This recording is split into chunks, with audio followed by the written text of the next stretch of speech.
खुदावन तेरा वचन जिसने मुझे छुआ था आज इनको छुए और कभी ये सेम न रहे। अपनी बाइबल को उठा के कहो, आज जो कुछ मैं सुनूंगा वायदा करता हूं मैं उसका प्रचार करूंगा, मानूंगा उस वचन को। प्रभु यीशु मसीह के सामर्थी नाम में हम मांगते हैं। टेस्टिमनीज को हम बाद में देंगे। आज बहुत से लोगों की एक शिकायत है परमेश्वर से, डाउट है, प्रार्थना है, एक विचार है उनके दिलों में कि क्या परमेश्वर आज भी चंगा करता है, आज भी क्या वो चमत्कार करता है, क्या आज भी परमेश्वर अपने लोगों को आजाद करता है दुष्ट आत्माओं से। सब भाई बहन बैठ जाइए, जहां खड़े हैं वहीं पे, इधर उधर मत जाइए। जो टेस्टिमनी देने आ रहा है वहीं बैठ जाए, जो दे रहा है वहीं बैठ जाए, देने वाला है वहीं बैठ जाए, वॉलंटियर्स वहीं बैठ जाए, विश्वासी वहीं बैठ जाए, क्योंकि आज मैं आपके मन के विचार को सुन के आया हूं कि क्या परमेश्वर आज जीवित है। क्या जो बाइबल में हम पढ़ते हैं कि उसने अंधों को आंखें दी हैं, उसने जन्म के लंगड़ों को चलाया है, क्या वो आज भी ऐसा करता है? अगर करता है तो मेरी जिंदगी में अभी तक वो क्यों नहीं हुआ?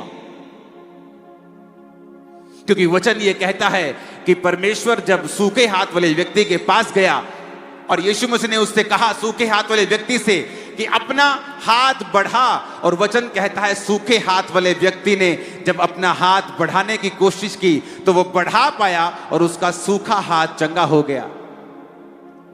इसमें सिर्फ परमेश्वर का रोल नहीं था, इसमें दो जनों का रोल था। एक था परमेश्वर और एक था वो सूखे हाथ वाला व्यक्ति जिसने परमेश्वर की आवाज को सुना कि बेटा अपना सूखा हाथ बढ़ा। परमेश्वर ने नहीं कहा ये ले बेटा मैं तेरा सूखा हाथ पकड़ता हूं और इसे ठीक कर देता हूं। परमेश्वर ने कहा अपना हाथ बढ़ा, और लिखा उस सूखा हाथ वाला व्यक्ति जब अपना हाथ बढ़ाने लगा तो उसका हाथ सीधा हो गया और नॉर्मल हो गया और वो चंगा हो गया। इसका मतलब अगर हमें परमेश्वर से आशीष चाहिए, चमत्कार चाहिए, चंगियाई चाहिए, तो हमें परमेश्वर के वचन को सुनना पड़ेगा कि वो मुझसे क्या कहता है, और मुझे वही करना पड़ेगा जो परमेश्वर कह रहा है। क्योंकि परमेश्वर मेरा हाथ पकड़कर मुझे सीधा नहीं करेगा, मेरी टांग पकड़कर सीधा नहीं करेगा, वो मुझसे कुछ बोलेगा और मुझे वो बातों को सुनना है। आज हम प्रेरितों के काम की कलीसिया को जब सुनते हैं, वो कलीसिया जिसके ऊपर 120 लोगों के ऊपर जब पेंटिकोस्ट के दिन, उन लोगों के ऊपर नहीं जो पेंटिकोस्ट का त्योहार मना रहे थे, बल्कि उनके ऊपर जो प्रार्थना कर रहे थे। और वचन कहता है पवित्र आत्मा उतर आया और वो गैर भाषाएं बोलने लगे, और परमेश्वर का आत्मा उन पर उतरा, और ये प्रतिज्ञा पूरी हुई कि मैं तुम पर अपनी आत्मा को उंडेलूंगा और अपनी आत्मा से तुमको भरूंगा, तुम्हारे बेटे बेटियां भविष्यवाणी करेंगी। और जब बाइबल कहती है वो लोग आत्मा से भरे, प्रेरित आत्मा से भरे, और फिर वो चमत्कार होने लगे, चंगाइयां होने लगी। वचन कहता है जब हम प्रेरितों के काम उसका 2 अध्याय उसकी 42-43 आयत, प्रेरितों के काम 3 बाब उसकी 1 आयत, जब हम इनको पढ़ते हैं हम क्या देखते हैं? उसमें लिखा पतरस और यूहन्ना तीसरे पहर प्रार्थना के समय चर्च में जा रहे थे और लोग एक जन्म के लंगड़े को ला रहे थे जो प्रतिदिन मंदिर के उस द्वार पर जो ब्यूटीफुल सुंदर कहलाता है बैठा देते थे कि वो मंदिर में चर्च में आने जाने वालों से भीख मांगे।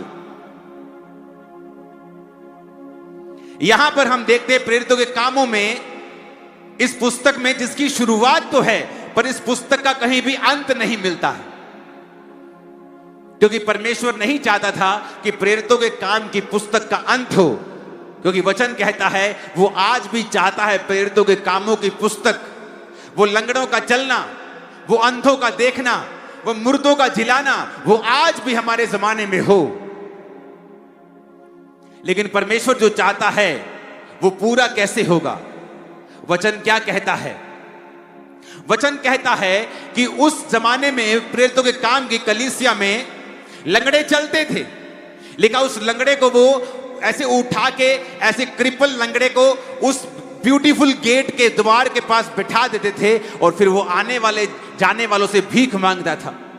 और लिखा वचन में कि पतरस और यूहन्ना प्रार्थना करने के लिए चर्च में जा रहे थे। अगर हम ये चाहते हैं कि प्रेरितों के काम वाले चमत्कार मेरी जिंदगी में भी हो, मेरी बेटी की लाइफ में हो, मेरे बेटे की जिंदगी में हो, मेरे फाइनेंस में हो, मेरी शरीर में हो, मेरी बीमारी चली जाए, मेरा लाइलाज कैंसर चला जाए, अगर हम चाहते हैं वैसे चमत्कार जो प्रेरितों के काम में हम सुनते हैं और देखते हैं और पढ़ते हैं, तो हमें वो करना पड़ेगा जो प्रेरितों के काम की कलीसियाओं ने किया है। अगर सूखे हाथ वाला व्यक्ति अपना हाथ ना बढ़ाता और बोलता कि तू खुद ही कर ले, तो परमेश्वर उसको कभी भी चंगा नहीं करते। वचन कहता है अंधे को परमेश्वर ने आंखों के ऊपर मिट्टी लगाकर कहा, थूक से मिट्टी सानी और गीली करके आंखों में लगाया और कहा जा शीलो के कुंड में धो ले। इतना इतना इतना मुश्किल काम क्यों दे रहा है प्रभु मुझे? मैं अंधा हूं, मेरी आंखों पे हाथ रख, चंगा कर, बात खत्म कर। लेकिन परमेश्वर ने कहा नहीं, जा और शीलो के कुंड में धो ले। और अंधा जा रहा है, आंखों में मिट्टी लगी है, पूछ पूछ कर शीलो का कुंड कहां है, शीलो का कुंड कहां है, क्योंकि परमेश्वर ने जो कहा है उसी में चंगाई है। अगर हम ये चाहते हैं कि उस जीसस के टाइम के मिरेकल हमारी लाइफ में हो, अगर हम चाहते हैं प्रेरितों के काम के समय में जो चमत्कार चेलों के द्वारा कलीसिया की जिंदगी में होते थे, अगर आज वो मेरी जिंदगी में हो, तो याद रखिए हमें वही करना पड़ेगा जो प्रेरितों के काम की कलीसिया करती थी। और आज हम देखेंगे कि वो कलीसिया क्या करती थी। परमेश्वर तो सेम है, वो तो एक सा है, वो आज भी लंगड़े चलाता है।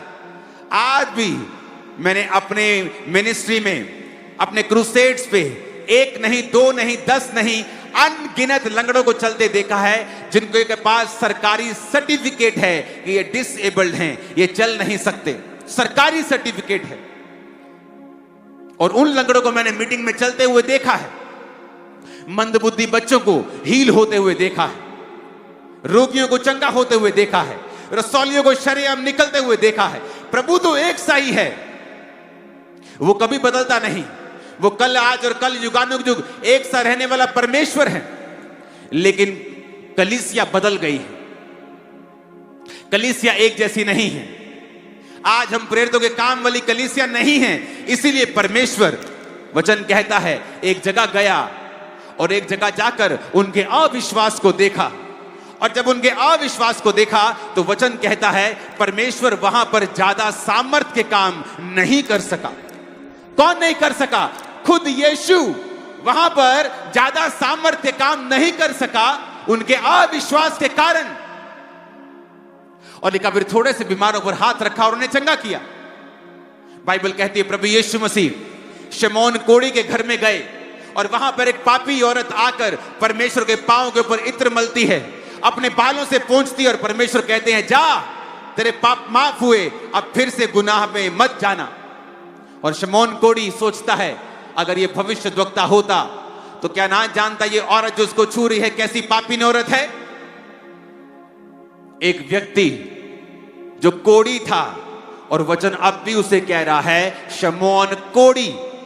जीसस क्राइस्ट के पास जाने के बाद भी वो लोग तो, कुछ लोग तो यीशु को देख नहीं पाते थे, दूर दूर से पकड़ते थे उसको, कहीं कपड़ा छू लिया, कहीं जीसस की टांग छू ली, किसी को हाथ छू लिया, किसी का पीठ छू लिया और चंगे हो गए। लेकिन उस व्यक्ति के पास तो यीशु मसीह चलकर उसके घर में आते हैं, और फिर भी वो कोढ़ी का कोढ़ी रहता है। वचन भी उसे यही कहता है शमौन कोढ़ी। और एक औरत जो नीवी होके, नम्र होके यीशु के पास आती है और परमेश्वर उसके गुनाहों को माफ कर देते हैं।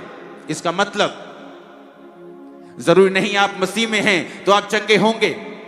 जरूरी नहीं है जब तक आप में वो विश्वास, और विश्वास वो कर्मों का विश्वास। वचन कहता है दुष्ट आत्मा भी विश्वास करती है। अब मैं दुष्ट आत्मा के लिए प्रार्थना करूंगा, यीशु यीशु चिल्लाएंगी, लेकिन दुष्ट आत्मा विश्वास करती है, कर्म नहीं करती। अगर तुम्हारा कर्म नहीं है और तुम सिर्फ विश्वास करते हो तो तुम भी शैतान के जैसे हो। और परमेश्वर को आपकी लाइफ में काम करने के लिए आपके विश्वास की जरूरत है, जो कर्मों से आप दिखाते हैं कि यीशु मैं तुझ पे विश्वास करता हूं। अब हम अगर चाहते हैं प्रेरितों के काम वाले चमत्कार हमारी जिंदगी में भी हो, वो काम जो प्रेरित करते थे, कलीसिया देखती थी, अपनी जिंदगी में उसे ग्रहण करती थी, मेरी जिंदगी में भी हो, तो हमें भी वैसी ही कलीसिया बनना पड़ेगा जैसी कलीसिया प्रेरितों के काम वाली कलीसिया थी। प्रेरित कैसे थे? वचन कहता है 3:1 में, पतरस और यूहन्ना तीसरे पहर प्रार्थना के समय, ऊंची आवाज में कहो प्रार्थना का समय है। मेरी आवाज आपसे कम होनी चाहिए, आपकी ज्यादा होनी चाहिए, पीछे तक आप बैठे हो। बोलो प्रार्थना का समय है। 3 बार बोलो प्रार्थना का समय, प्रार्थना का, प्रार्थना का। वहां पे पतरस और यूहन्ना लंगड़े को चलाने बिल्कुल नहीं गए थे, वो तो प्रेयर करने के लिए जा रहे थे। चलो प्रार्थना ही करनी है, घर बैठ के कर लेने, यही बैठ जाते हैं घर पे ही, चलो छोड़ो प्रार्थना ही करनी है, अरे ऐसी ऐसी प्रार्थना कर लेते, कोई बात नहीं, अरे कहां चर्च जाएंगे, किराया लगाएंगे, यहीं बैठकर प्रार्थना कर लेते, थोड़ी सी साइड पे जाके। हमारी जिंदगियों में प्रार्थना का महत्व कम हो गया है, इसलिए हमारी जिंदगियों में परमेश्वर के चमत्कार कम हो गए, क्योंकि वो उसी तरह से आपको रिस्पॉन्स करता है जिस तरह का रिस्पॉन्स आपका है, जिस तरह का स्वभाव आपका है, उसी तरह से परमेश्वर आपकी लाइफ में काम करता है। आज मैं आपको दिखाऊंगा, वचन कहता है जब शाऊल कलीसिया को सताता था और उस पर परमेश्वर की मार आई और वो रास्ते में अंधा हुआ, तो वचन कहता है वो 3 दिन तक, प्रेरितों के काम 9 उसकी 8, तब शाऊल भूमि पर से उठा, उसने आंखें खोली तो कुछ दिखाई नहीं दिया। वे उसका हाथ पकड़ के उसके दमिश्क में ले गए और 3 दिन तक वो ना देख सका, ना खाया ना पिया। दमिश्क में हनन्याह नामक एक चेला था, उससे प्रभु ने दर्शन में कहा, हे हनन्याह। उसने कहा हां प्रभु। प्रभु ने उससे कहा उठकर उस गली में जा जो सीधी कहलाती है और यहूदा के घर में शाऊल नामक एक तरसुस वासी को पूछ, क्योंकि देख वो प्रार्थना कर रहा है। क्योंकि शाऊल जो था वो यहूदी था और वो प्रार्थना की पावर को जानता था, वो प्रार्थना की शक्ति को जानता था। और वचन कहता है जब वो बैठकर प्रार्थना कर रहा था, उपवास सहित प्रार्थना कर रहा था, तो परमेश्वर को हिलना पड़ा और परमेश्वर ने अपने चेले से कहा, हे हनन्याह उठ, जो सीधी गली कहलाती है उस गली में जा, जो सीधी कहलाती है, स्ट्रेट स्ट्रीट जा और उस गली में जाके पूछ एक तरसुस वासी, क्योंकि देख, अपने पड़ोसी को बोलो देख वो प्रार्थना कर रहा है। पतरस और यूहन्ना तीसरे पहर मंदिर में, चर्च में जा रहे हैं, किस लिए? प्रार्थना करने के लिए, और रास्ते में उनको लंगड़ा मिलता है और वो उसको चला देते हैं। प्रार्थना का महत्व, प्रार्थना की इंपॉर्टेंस कितनी है आपकी जिंदगी में? क्या मायने रखती है प्रार्थना का जीवन आपकी लाइफ में? पूरी प्रेरितों के काम की कलीसिया पढ़ो, पूरा प्रेरितों के काम क्या क्या हुआ। जहां जहां प्रार्थना हुई है वहां वहां परमेश्वर ने मूव किया है। जहां जहां प्रेयर हुई है परमेश्वर ने वहां पे शिरकत की है। जहां जहां प्रार्थना हुई है परमेश्वर ने वहां वहां अपने दर्शन दिए हैं। जहां जहां प्रार्थना हुई है वहां वहां परमेश्वर ने लोगों को चंगा किया है। और जिन्होंने सिर्फ विश किया है, काश मैं चंगा हो जाता, काश परमेश्वर मुझे चंगा कर दे, काश मैं भी अमीर होता, काश मेरी जिंदगी में यह दुख ना होता, वो उसी दुख में पड़े रहते हैं, क्योंकि जिंदगी आपको वो नहीं देती जो आप डिजर्व करते हैं। जिंदगी आपको वो देती है जिसके लिए आप फाइट करते हैं। और वचन कहता है, परमेश्वर ने कहा हनन्या तुझे जाना होगा। कहता प्रभु मैंने उस विषय में सुना है, ऐसे बंदे के विषय में, ये बंदा जो जिसकी तू बात कर रहा है ना, ये बांध बांध के लोगों को मार रहा है, मैंने सुना है। जीसस ने कहा जा, ये मेरी ओर से ठहराया गया है, क्योंकि वो अब मेरा प्रचारक बनेगा। और वचन कहता है वो गया और उस पर हाथ रखा, आंखों से छिलके गिरे और वो देखने लगा। ऊंची आवाज में कहो आमीन। कुरनेलियस नामक एक व्यक्ति प्रार्थना कर रहा था और वो बड़ा दान देने वाला आदमी था।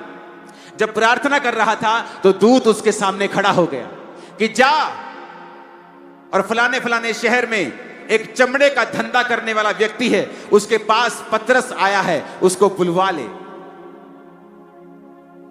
पतरस प्रार्थना कर रहा था उधर, और प्रार्थना करते करते भूख लगी और वो प्रेयर करता करता बेसुध हो गया। और परमेश्वर ने दर्शन देके कहा जा, 3 मनुष्य ये तेरी खोज में आए हैं, ये मनुष्य जा और उनके साथ उस नगर में कुरनेलियस के घर में जा, उनको प्रचार कर। क्योंकि वो अन्य जाति था, तो परमेश्वर ने उसे विजन दिखाया कि ये जानवर, ये सांप, इसे मार और खा। और उसने कहा प्रभु मैंने अशुद्ध वस्तु नहीं खाई है। तो परमेश्वर का मतलब था कि अब तू प्रचार कर अन्य जातियों में भी। कब? जब वो प्रार्थना कर रहा था। कुरनेलियस जब पतरस उसके घर पहुंचा तो पूरा घराना बचाया गया। क्यों? क्योंकि वो प्रार्थना कर रहा था। लंगड़ा चला, क्यों? क्योंकि वो प्रार्थना करने के लिए जा रहे थे। प्रेयर कहां है आपकी चर्च?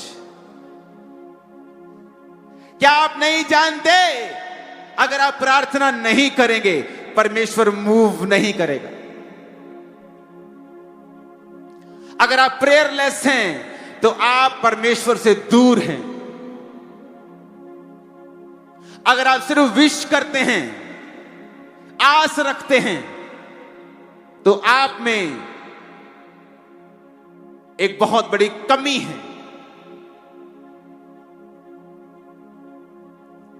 आपकी प्रार्थना कहां है चर्च?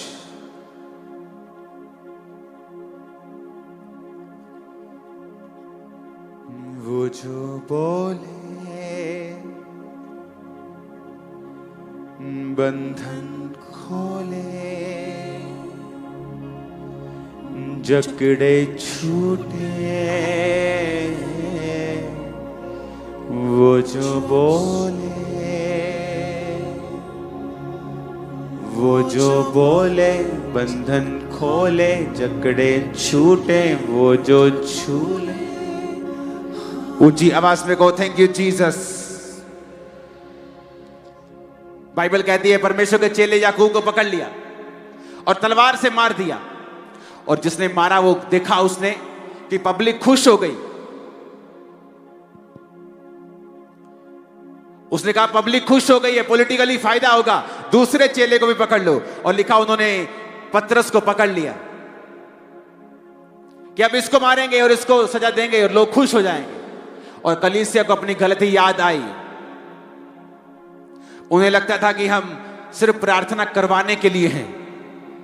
और जब बाइबल कहती है प्रेरितों के काम 12 उसकी 5 आयत में कि जब जेल में पतरस बंद था, परंतु कलीसिया उसके लिए लॉ लगाकर परमेश्वर से प्रार्थना कर रही थी। उनको शौक लगा कि खुदा का चुना हुआ प्रेरित कैसे मर सकता है।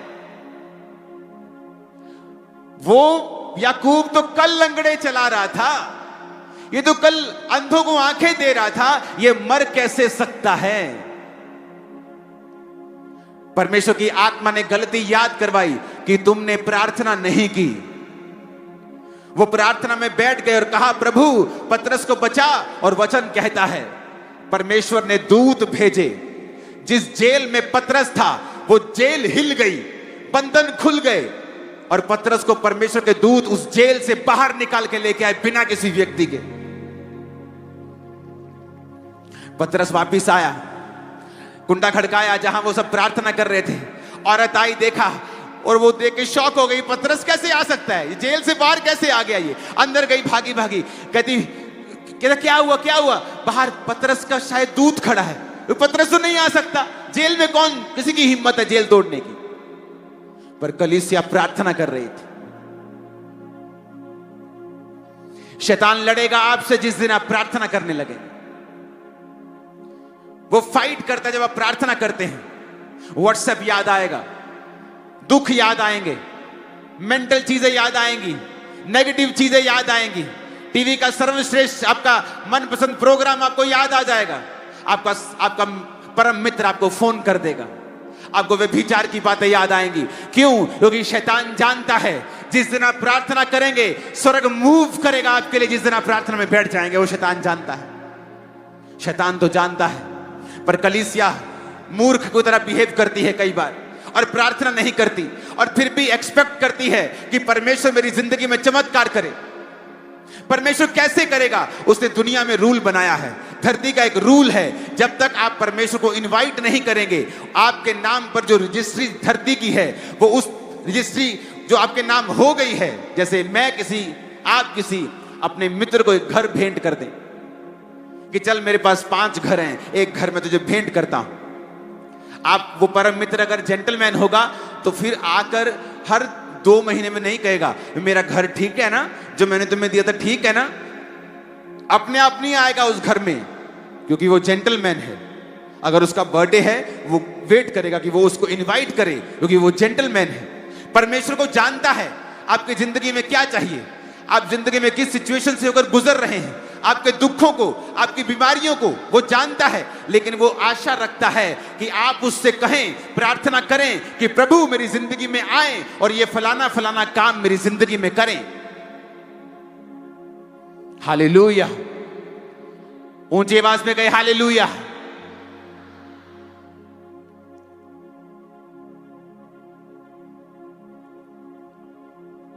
क्योंकि आप जहां उसको इनवाइट करेंगे वो आएगा। पौलुस बाइबल कहती है प्रार्थना करने के लिए शहर के बाहर जा रहा था और वहां पर एक औरत उसको मिलती है जो बड़ी धनी थी, प्रभावशाली, और वो बड़े ध्यान से वचन सुनती है और अपना जिंदगी प्रभु को दे देती है और उसका घराना भी बचाया जाता है। आज किन सेवकाइयों के द्वारा रूहें बच रही हैं? वो नहीं जो बहुत प्रचार कर रहे हैं, वो जो प्रार्थना कर रहे हैं और प्रचार कर रहे हैं। किन के द्वारा लंगड़े चल रहे हैं? वो नहीं जो लंगड़े चलाना चाहते हैं, वो जो प्रार्थना का महत्व अपनी जिंदगी में रखते हैं, जो प्रेयर करते हैं, वो लंगड़े भी चलाते हैं। कौन सी सेवकाइयां हैं जो रूहें बचा रही हैं बहुत ज्यादा? वो नहीं जो सिर्फ प्रचार कर रही हैं, वो जो प्रेयर कर रही हैं और प्रचार कर रही हैं। कलीसिया कामों को पढ़िए, प्रेरितों के कामों में पढ़िए, जहां जहां प्रार्थना हुई है वहां वहां परमेश्वर ने मूव किया है। जहां जहां प्रार्थना हुई है वहां वहां परमेश्वर ने काम किया है। जिस जिस व्यक्ति ने प्रार्थना को महत्व दिया है, प्रभु ने उसकी जिंदगी में बड़े काम किए हैं। ऊंची आवाज में कहिए हालेलुया!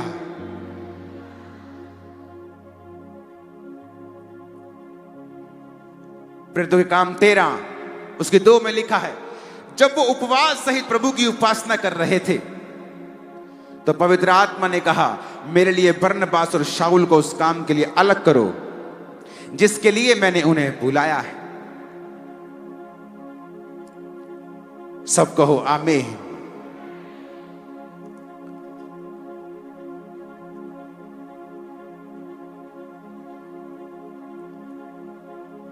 ऊंची आवाज में कहो आमीन। अपने पड़ोसी को बोलिए प्रार्थना कर। फिर से कहिए आमीन। आप प्रेयरलेस हैं, आप क्रिश्चियन हैं, लेकिन प्रार्थना नहीं करते। आप भले आदमी हैं, आपने किसी का कुछ बुरा नहीं किया, लेकिन फिर भी शैतान आपकी लाइफ पर कॉन्टिन्यूस अटैक करता रहेगा। आपकी सेहत को वो चुराएगा, क्योंकि वो काम यही करने आता है। वो चुराता है, घात करता है और नष्ट करता है। और जहां जहां प्रार्थना करेंगे वहां वहां परमेश्वर को देखेंगे।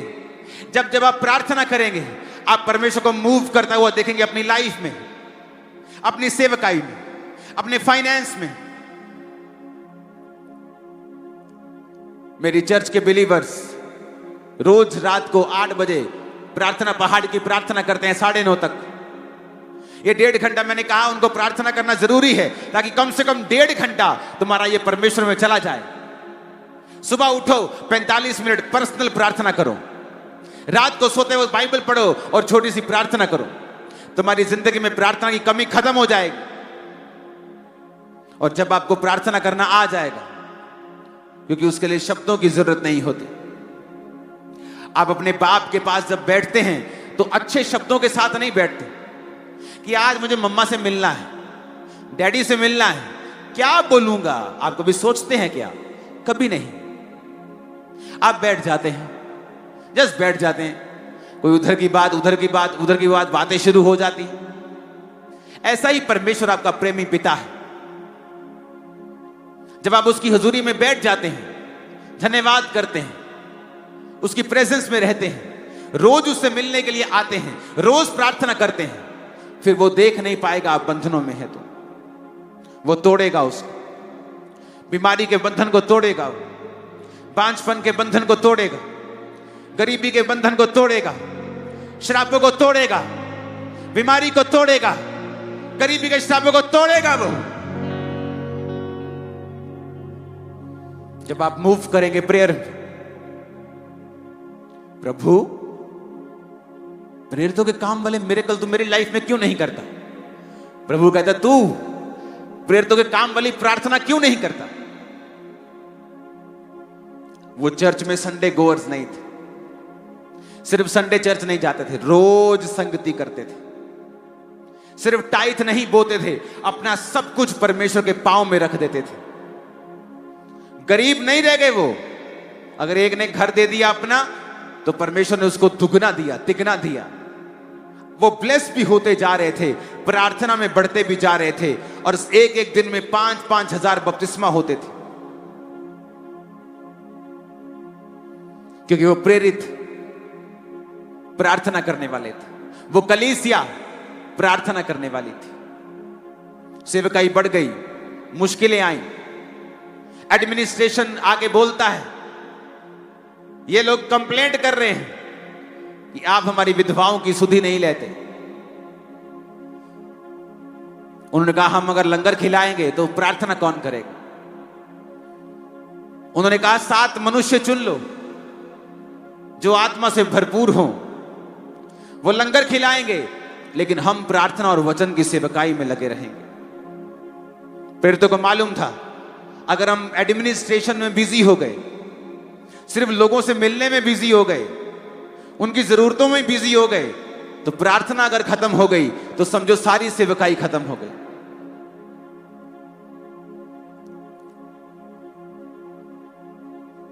अगर प्रार्थना खत्म हो गई तो समझो सब खत्म हो गया। अगर प्रार्थना में कमी है तो समझो सब गड़बड़ और सब घोटाला है, सब तरफ कमी है। मेरी पत्नी प्रार्थना करती, तुम अंधे रहना चाहते हो क्या? तुम नहीं चाहते परमेश्वर तुमसे बात करे, तुम्हें शांति दे, तुम्हारी अगुवाई करे, तुम्हें दिखाए कहां रॉन्ग है, कहां कुछ सही है? तुम नहीं चाहते हो क्या? अगर तुम भी चाहते हो तो तुम्हें भी प्रार्थना करना पड़ेगा। आज जब कलीसिया प्रार्थना नहीं करेगी, वो नहीं देखेगी परमेश्वर को मूव करते हुए। वो अच्छी होगी भली होगी, संडे चर्च गोअर होगी, लेकिन अपनी जिंदगी में परमेश्वर के बड़े कामों को नहीं देख पाएगी। एक importance, very important prayer, very important. पतरस यूहन्ना स्पेशली प्रार्थना करने के लिए चर्च में जा रहे हैं, स्पेशली तीसरे पहर। कोई शाम को प्रार्थना करने के लिए स्पेशल शहर के बाहर जा रहा है, स्पेशल प्रार्थना करने के लिए जा रहे हैं। और हमारी प्रार्थना में व्हाट्सएप ऑन रहता है, मोबाइल की घंटी बिना साइलेंट मोड में रहती है। कोई भी आपको कॉल कर सकता है, आप फोन उठाएंगे, कोई भी आपको मैसेज कर सकता है, आप उसका जवाब देंगे। और इधर आप प्रार्थना कर रहे हैं और उधर आपका फोन बज रहा है, आपका टीवी ऑन है। आपकी बाइबल कहती है कि कुंडी लगा के प्रार्थना करना, विदाउट डिस्टर्बेंस, विदाउट डिस्ट्रैक्शन, और परमेश्वर से, अपने पिता से गुप्त में प्रार्थना करना। तेरा पिता जो गुप्त में देखा, पब्लिकली तुझे रिवॉर्ड करेगा। तुम्हारे रिश्तेदार तुम्हारे रिवॉर्ड को देखने वाले हैं आज के बाद।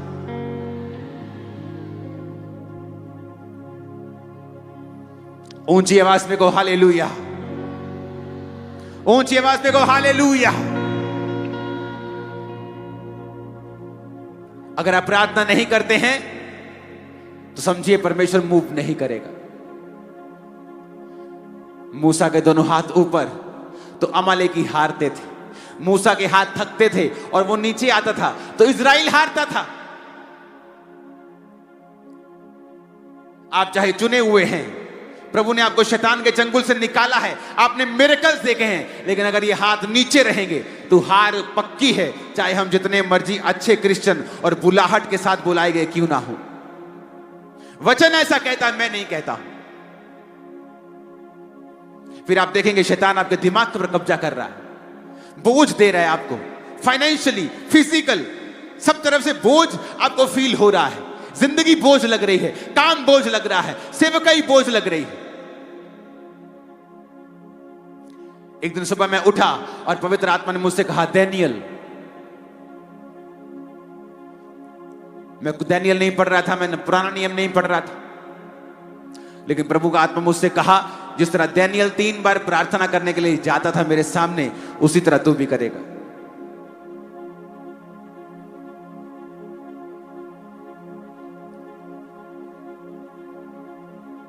अगर आपको बड़े काम करने हैं, आपको समय बिताना होगा। किसी को मालूम नहीं कि प्रार्थना का समय क्या कितना होना चाहिए, मेरी प्रार्थना कितनी है, लेकिन आज प्रभु ने मुझसे कहा मैं आपसे बात करूं सिर्फ झारखंड के पहले दिन कि 5.5 घंटे रोज प्रभु ने मुझसे प्रार्थना करने के लिए कहा। एवरी डे तुझे रोज करनी होगी, एवरी डे, रोज। आपको लगता है ये सेवकाई बड़ी है, सैकड़ों ब्रांचेस हैं, लाखों लाखों, गिनती नहीं हो पाती। जब टेंट लगता है तो बोलते हैं यार क्या लगा रहे हो तुम, कैसे लोग आएंगे, ये तुम किलोमीटर में टेंट लगाते हो क्या? लेकिन जब लोग देखते हैं भरते जा रहे लोग, भरते जा रहे लोग, भरते जा रहे लोग, आते जा रहे, आप पता नहीं कहां से आ रहे।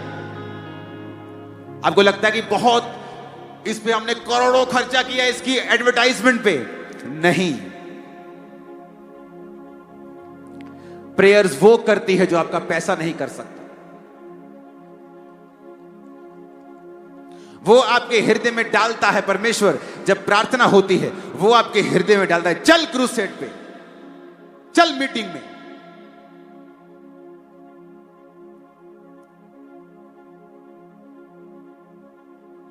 पास्टर्स निराश रहते हैं अपनी कलीसिया से, अपने लोगों से।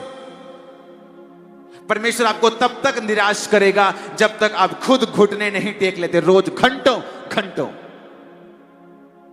और वो आपको मेक श्योर करेगा कि आप निराश रहें। लोग आपको निराश करते रहेंगे, कलीसिया टूटती रहेगी, चीजें अच्छी नहीं होंगी जब तक आप फैसला नहीं करेंगे मुझे प्रार्थना करनी है, घंटों घंटों। जब मेरी चर्च में 25 लोग आते थे और जैसे ही 25 से 32 हो जाते थे तो हम बोलते थे ओवरफ्लो हो गया आज, क्योंकि उस कमरे में 25, 26, 27 लोग आते थे खींच के। और जब 5-6 एक्स्ट्रा होते थे तो कमरे के बाहर ऐसे बैठते, बोलते ओवरफ्लो हो गया, आज चर्च में ओवरफ्लो हो गया। मेरी प्रार्थना तब भी उतनी थी। जब 500 लोग हुए, विजिट पे जाना है, उधर फोन आ रहा है, उधर फोन हो रहा है, परमेश्वर ने कहा नहीं, अपने आप को इतना बिजी नहीं करना कि तुम्हारी प्रेयर लाइफ खत्म हो जाए। इसलिए मेरी प्रार्थना का जीवन 2004 में मसीह में मैं आया और 2005-6 से लेके आज तक 20 साल से मेरा सेम प्रेयर लाइफ है।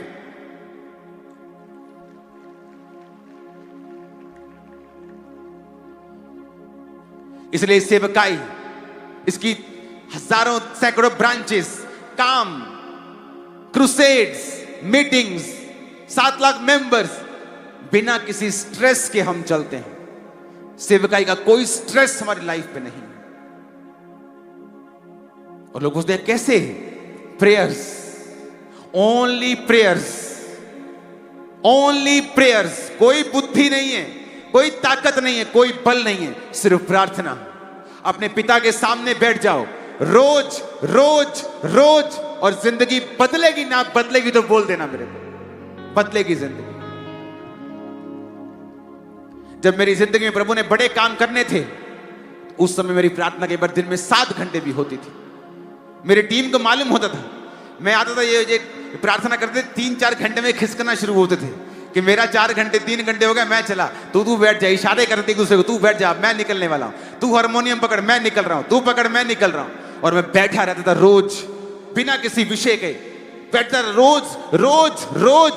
और एक समय आया, परमेश्वर ने आपके वो बंधन जो 10 साल से आपको लगता है 1 इंच भी कम नहीं हुए, एक रात चाहिए सिर्फ परमेश्वर को, और अगली सुबह आपकी होगी और टेस्टिमनी आपकी होगी। बंधन आपको देखने पर मिलेगा नहीं, नेवर, आप उसे कभी नहीं देखेंगे अपनी लाइफ में।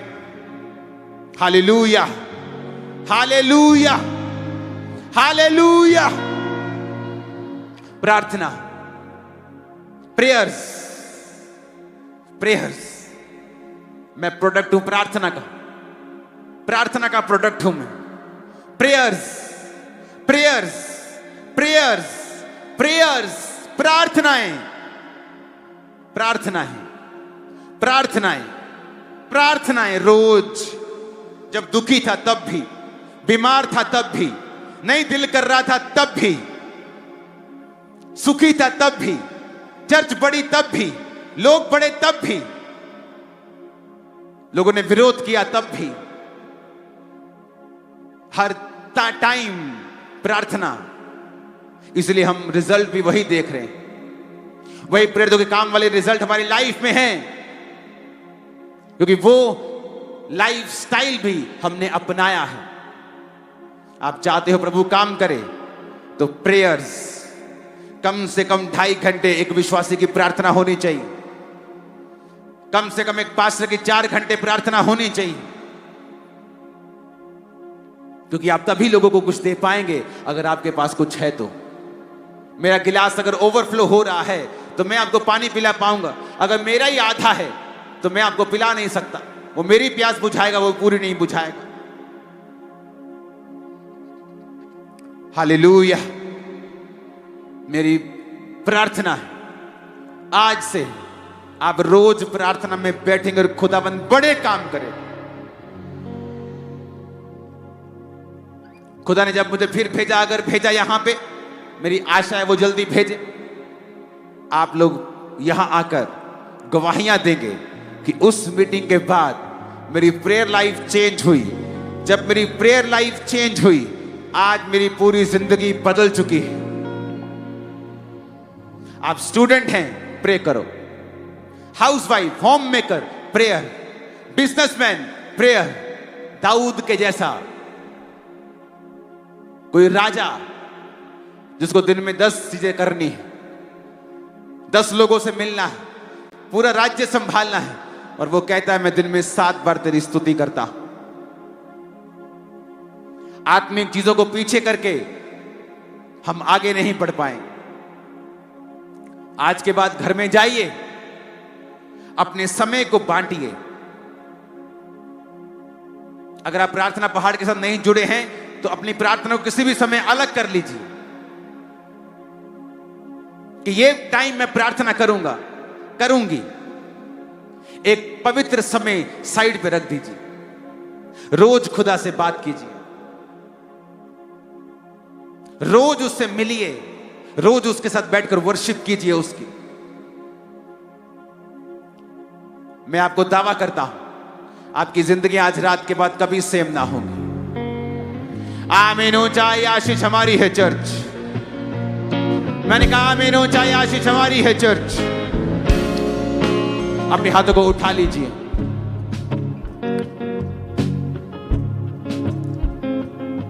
सब जन खड़े हो जाइए। इस वर्शिप के दौरान हम प्रार्थना करेंगे, हम दोनों आपके लिए प्रेयर करेंगे कि शैतान के बंधन आपकी स्पिरिचुअल लाइफ से टूट जाए और आपकी स्पिरिचुअल लाइफ कभी भी सेम ना हो। उठाओ अपने हाथों को।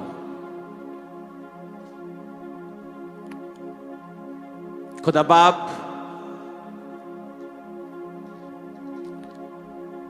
आज तेरी कलीसिया को वैसा ही जीवन दे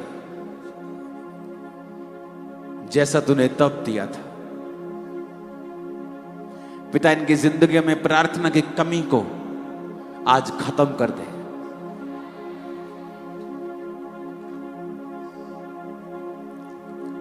प्रार्थना की कमी मेरे भाइयों, इन बहनों, इन सेवकों, इन जीवनों से जिसके भी लाइफ में है, उस प्रार्थना की कमी को दूर कर दे खुदावंद।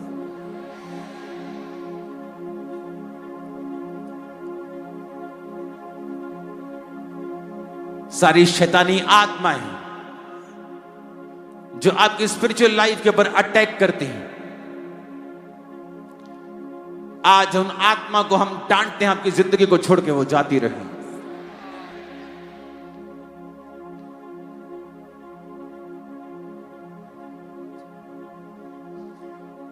तेरी रहमत से तू देता है,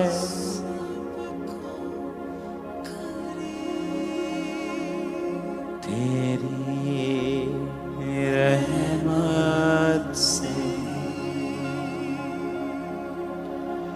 तू देता है सबको।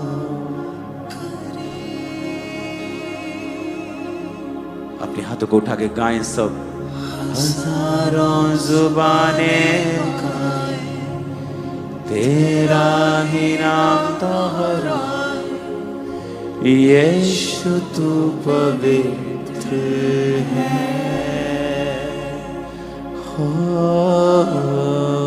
हजारों जुबानें गाएं, तेरा ही नाम दोहराए, यीशु तू पवित्र है। सारी सृष्टि पर तेरा अधिकार, तू राजा है,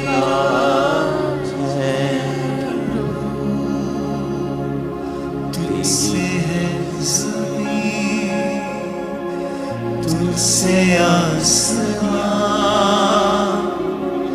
जग का तुम्हारे प्रभु करते हैं सजदा। इबादत और तेरी सदा करते हैं सजदा। इबादत हो तेरी सदा। खुदा बाप, तेरा रूह आज इन बहनों को छुए और इनके दिमाग के सारे बोझ आज फिनिश हो खुदा। तो मेरे भाइयों को छू, इनके दिमागों से सारे बोझ और स्पिरिचुअल लाइफ के सारे अटैक्स आज से खत्म हो यीशु के नाम में।